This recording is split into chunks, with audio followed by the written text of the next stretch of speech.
همسي عليكم وقلنا نيجي نمسي ونتفرج على جمال وحلاوة القاهرة التاريخية. تعالوا هناخد جولة في القاهرة القديمة ونشوفها سنة 1890. تعالوا نركب آلة الزمن ونطوف في شوارعها وحوادثها الحلوة. تعالوا نتفرج عليها بأعلى جودة للتصوير. الصور دي أصلا صور أحد الشركات الأمريكية.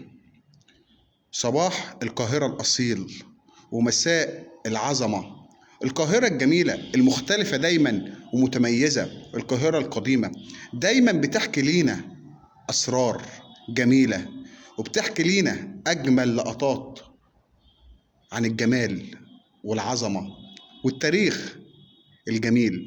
كل صورة بتحكي عن جذور وعن تاريخ وعن معاني وعن حاضر وعن مستقبل إن شاء الله جميل.